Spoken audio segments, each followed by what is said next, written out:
Good morning from Panhandle Outdoors with Winston Chester. Panhandle Outdoors, your source for fishing, hunting, and information for folks who enjoy the great outdoors. Now sit back, relax. It's Panhandle Outdoors.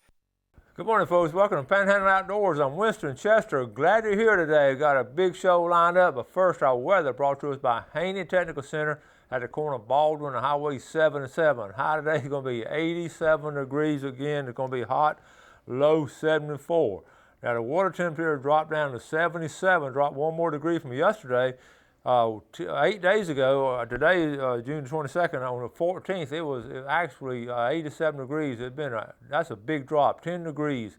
But now the fishing has really kicked back up, so it's really looking good. We've got a live report coming in just a second from the Panama City Beach Pier. So hold on first. Let's go and get our river readings. The Apalachicola Bluntstown. The Apalachicola Bluntstown looking good. It's at 3.1. And it's just good and level right there. The Choctahatchee at Caryville, it's a 5.4. It's dropping out a little bit. Got a good drop to it. So if you like dropping water, catfishing over the mouth of the slough, be a good day to get up there and go to the Choctahatchee River, Black Creek, or some of those areas there. Tide chart brought to us by Kent Forest Lawn Funeral Home and Cemetery. Today is Wednesday, the 22nd. Well, I got a birthday coming up. Gail's got a birthday coming up. Okay, good tides. We're looking at a high tide 11:30 this morning, low tide at 9:57. And marine forecast will be south-southwest, okay? All right, good morning, Ron. Good morning. Okay, how's everything looking at Panama City Beach Pier today? Well, the last few weeks have been kind of slow, but this morning they're tearing them up out there. They're catching a lot of Spanish, kings, hardtails. They having a good morning. Wow, we call that a good time. What do you think got them turned on there? But again, I can't hear you. Okay, what do you think they got? What made them start biting? I would imagine it's just the cycle. I know one of the guys on the fishing report had said at 3 to 4 o'clock this morning that it was going to be a good time to fish, and we had a lot of people show up, and I've done twice the tickets this morning that I normally do. So we got a lot of people out there, and they all catching fish. They're coming in here very happy. Wow, that's good. What are they catching them on? They're catching cigar minnows and gotchas right now. That's the two best baits. All right, that's the old standby. Ron, that's a good report, buddy. We appreciate it. Yes, sir. All right, thank you. All right, folks, you heard it right there. Good timing for that report from the pier. Coming in early, we're talking about a water temperature. Probably what has happened, we had that finger come up of cool water, but also you get little fingers coming into and out of it, and it's like a little jigsaw puzzle. So probably last night all had some warm water. You heard what he said. Last couple of weeks have been slow, last week especially, and we've reported that. And that's exactly what happened. But now, this is when you want to be there when they start coming back in, because they're coming in a wave. And I know, heck, I think, Jeff, if you'll finish the show, I'll go ahead and go on out there right now. All right, let's take a break now. Let's do a marine forecast, like I say, south-southwest at 10 to 15. Again, south-southwest is bringing in a little bit of warm water, hopefully. All right, let's take our break. We'll be right back.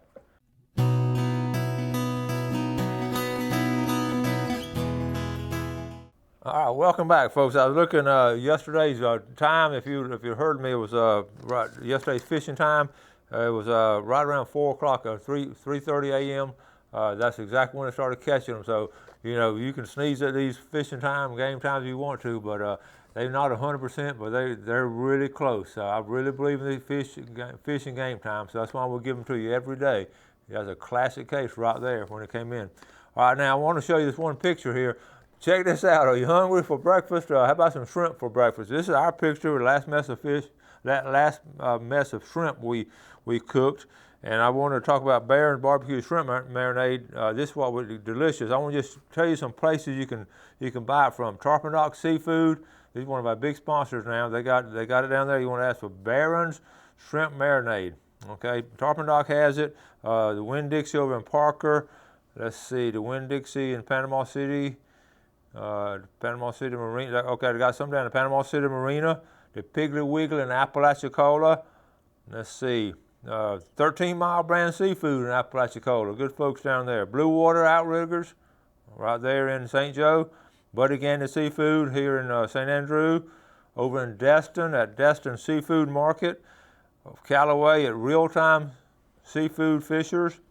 The Piggly Wiggly in St. Joe. IGA in Carabel. And Lynn's Quality Orchards in East Point. That covers a lot of our bases from Destin all the way down to Carabel and East Point. So very good. So you want to get that and try it. It's really, really good stuff. Now I wanted to, this is interesting here. I got a text from the, well actually it was from the FWC, and obviously they get a lot of flack on their research for the bears. They get some criticism on it. But I wanted to read you basically what they say. Because they're coming out today now is when they're going to come out with their findings and what they're going to do on bear season. And here I'm going to just read it as a quote. FWC invests considerable staff expertise in conservation programs and places great emphasis on using the best possible science. We employ 13 biological experts with more than 110 years of collective science and management experience directly associated with bears. Okay, so that's a good statement right there. They're not just getting somebody fresh out of college and some kind of theory. These are factual-based scientists. And to verify that FWC is relying on sound science to guide our decision-making, we recently invited the top scientists from across the nation to examine and review Florida's bear management program. And these guys and girls had over 170 years of combined experience. Okay, and they concluded the FWC is employing quality long-term data and scientific research to manage Florida black bears. You can go online and read the rest of that, but I thought it was important to read that to you because, we talked about scallops, and we know the people doing the research in scallops and all. These are sound scientific research principles they're using. So same thing in a bear, over 100-something years. So they're not just going on emotions. They're not, they're getting hammered from both sides. Well, let's look at your data. Well, there it is right there. So just be aware of that, okay? Now, let's go to something more entertaining. This is fascinating to me. I talked about this yesterday out of my book on page 108. It talked about the research that was based on, I'm sorry, I got research in my mind, but what made me think about last night, I was looking at it. You could have done so much research at these fish houses back in the day by just looking at the stuff, all the stuff that's coming in. When I say stuff, I'm talking about this mackerel and all on the fall run. And this is page 108. I just want to go over a couple of these catches. You might can show them, or you might can see them here. This came out of the newspaper, and I got a lot of research done. I just read in the newspaper articles. They wouldn't dare put this kind of stuff in the paper now, but back then they did it.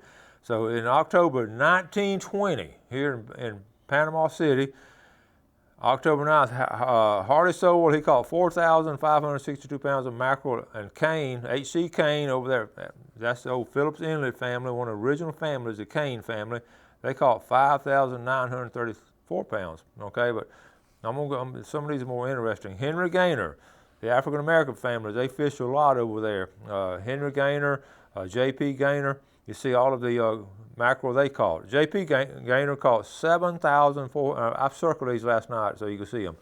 I'm going to move on, just show a couple of them. Captain Frank Cooney, we were so excited catching almost 300 pounds of snapper. We had about 250 pounds of snapper on the Seminole Wind the other day. Look what Captain Frank Cooney brought in 1920. 8,940 pounds of snapper and 2,600 pounds of grouper. That's on just an old sailboat, okay?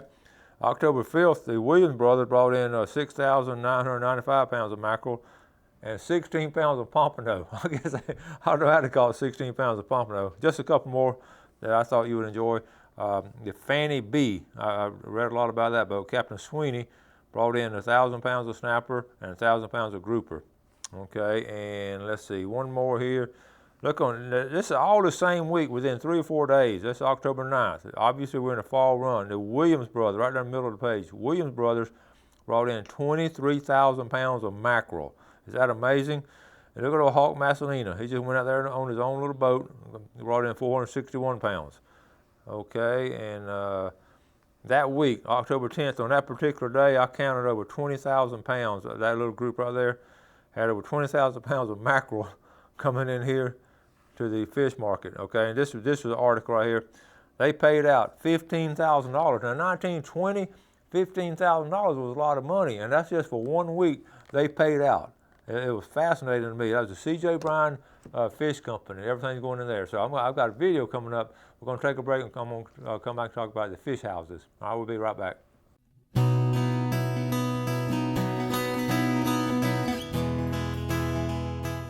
All right, welcome back. Glad you're with us this morning. Hope you plan to do some exciting things today and don't just sit around and do nothing just because you're retired. And I know some of y'all are headed out to work and all, but anyway, make sure you do something. Next Wednesday, a week from today, we will be having lunch in the Funiac Springs. Now, this is sort of turned out amusing to me. We're not sure where we're going to have lunch. I've gotten some feedback from the viewers up there. I've talked about wanting to put Panhandle Outdoors on the road because we Panhandle Outdoors on the road. We're talking about being poor. We're going to start off with the Funiac Springs next Wednesday. A place or two said their parking lot might be too small or don't have enough room. I'm not expecting huge crowds. It's not going to be like that. We'll get a couple of tables, so I'm not sure exactly where we're going to eat next Wednesday, but I'm going to be up in the Funiac Springs next Wednesday at 11:30, and we're going to eat somewhere. And I'd love to see y'all up there. I'm going to have some decals for you and just have a good time having lunch with you. So we'll just, y'all just keep sending the reports, and we may decide the day before, but I will let y'all know where we're going to have lunch in the Funiac Springs next Wednesday at 11:30. And I'm looking forward to it, really am. Now, let's getting back to what I was talking about before the break, the fish houses. That was C.J. Bryan Fish House, and A.D. Weller had those two big fish houses here. It's fascinating tracing their history and their families.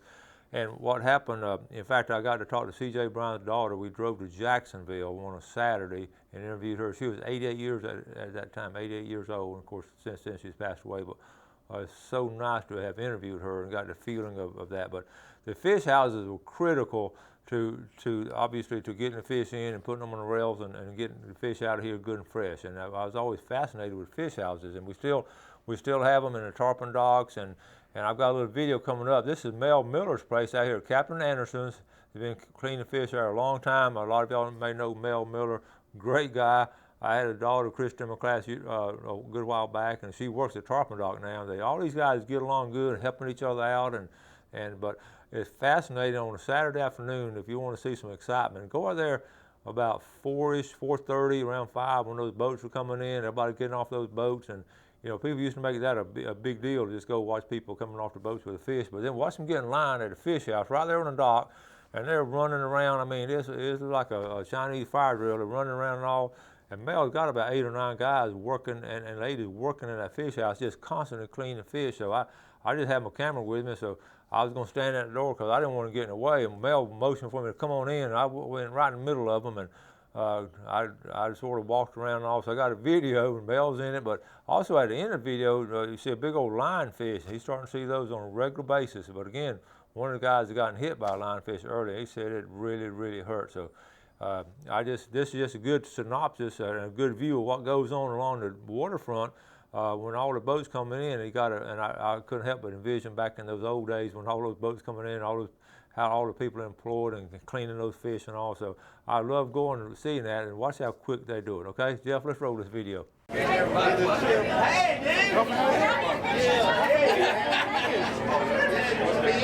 I'm trying to get it. We got Mel Miller. Mel is about there working. Mel, do you know what you're doing? Hey, it's bad when the boss got to work. It's bad when the boss got to do it. Oh man, I'm not scared. If I was scared, I guess I would have been a plumber, Coach. Hey, what now? I would have been a plumber if I was scared. But it's just like riding a bicycle, just keep your thumb out of the way. Hey, what's the in cleaning fish? What's the key to it? What's the key to it? Honestly, you know, when you learn the feel of your knife, you know right exactly where you are on the stick. You know where you are on the backbone or wherever. I can actually cut that fish and look at you because I know what my knife is doing. And it's a high carbon steel. It is? It is carbon steel. Carbon Standing still. Oh, you heard it. Standing still don't work too good. All right, man. You're going to be the star. Hey, Coach, what you doing while we're outdoor with live? We have air fish on the other side. Okay. Right now. Can I go over there? All right. I'll go slow. Panhandle outdoors. That's right. Panhandle Outdoors. They're working hard now. They're working hard. I'm sorry. That's all right. That's all right. All right now. All right, here's our fish right here. Y'all clean. That's a wahoo right there to clean it. That's a wahoo right here to clean the wahoo. Yes, sir. That's right. All right, get that wahoo. Good meat right there. That's some of the big snapper. This place, there's a little noisy in here. Look at. Woo. Look at there. Wow. That's a nice wahoo. That's a good one. They about. Show me. Oh, look at that. Do that again. Oh, look at that. That's how you clean it. Go. Yeah, all right, watch this. Right. All right, go right down it. Right down it. Right down it. Pull the skin off. Look at there. They got a big old slab. That's nice work. Nice work. How you doing? Anderson number 10 today, Coach? I know. We went with Billy Archer today. Oh, you went with Billy Archer? Yeah, that's right, so. Yeah. Y'all don't leave any on the bone now. Take it off the skin. Yeah, take it off the skin. That's what it meant. All right.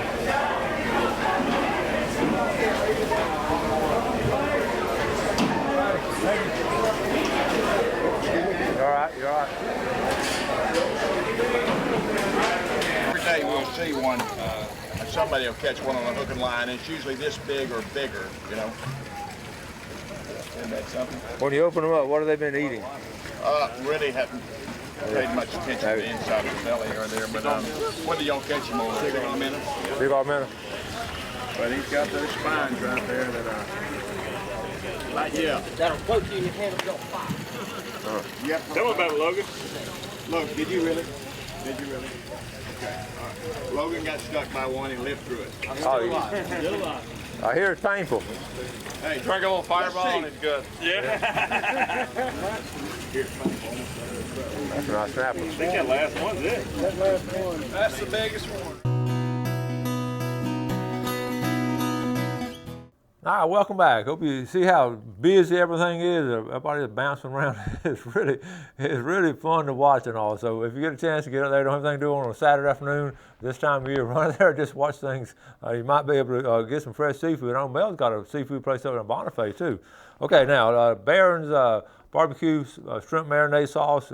They sponsor our times, and pay attention to these times. Okay, today's time from 2:16 to 4:16. That was this morning. But you saw what happened yesterday morning at the Panama City Beach Pier. They were tearing up the Kings in Spanish. This evening from 2:42 to 4:42. So keep those in mind as far as your times.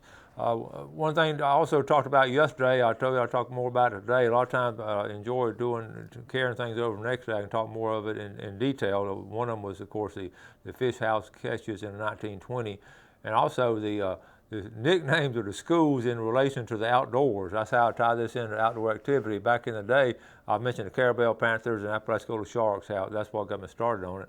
I started thinking of some other local Panhandle areas, and I'll go over on the west end of my viewing area. A lot of times these original schools were named after whatever was in that community, what that community was known for.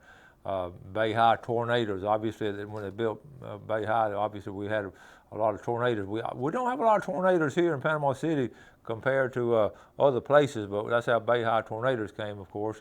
And then I wrote down some others. Let's see, St. Joe Sharks, Apalachicola Sharks, I mentioned that. Choctawhatchee, one of our big rivals. We always had some great athletic contests with Choctawhatchee. No matter what sport I coached, we always had some quality competition in Choctawhatchee. I love playing them in basketball and football and baseball and track. It was Choctawhatchee Indians. Of course, you know the Indian Mound there in Choctawhatchee and in Fort Walton Beach, and also Walton County right there north of there, Walton County Braves, and it shows how the Native Americans had an influence in that area. Weewall Gators, obviously we know the Dead Lake and all the situation there. Recently, the Bozeman Bucks. I thought that's a neat name for that school. So I always got tickled out of the Bozeman Dolphins. But I think we're going through a period of time again. We didn't want to offend anybody with the big old ferocious tigers and lions and bears, and we named Mosley Dolphins. But what influenced that time. I remember when it happened. What influenced it was the Miami Dolphins had been so successful with Don Shula and that dream team, that undefeated season they had. So they wanted to call it the Mosley Dolphins. That's how we got the nickname. So anyway, I want to tie those in. A lot of times the outdoor situations reflected in the school nicknames. I always get a kick out of that no matter what community I go to. Sometimes I like to see the nickname of the high school athletic teams. Okay, and also college. We'll talk about that another day. Some of these college names are fascinating too, have fascinating history. Okay, got to wrap it up. We've got a big show lined for tomorrow. Thank you all for watching the show. Do something really good for someone else. Have a great day and God bless. Oh, I'm sorry. I looked at my clock wrong. Jeff said I had one more minute. Okay. Never done that before. First time ever. That'll be on when we do our highlights later on, then we'll put that on. I got one more minute. Okay, so college nicknames. One of the first ones I always think about is Indiana Hoosiers. Where did they get the name Hoosiers from? That comes from the early settlers. I know this is fascinating because I will tell my students this. They get fascinated with these stories as 18-year-olds. So I know some of y'all will sitting there drinking coffee. Indiana Hoosiers, the early settlers.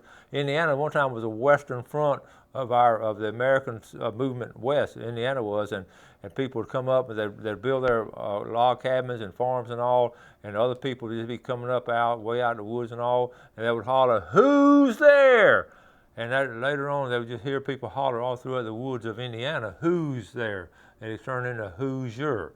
So that's how that nickname came about.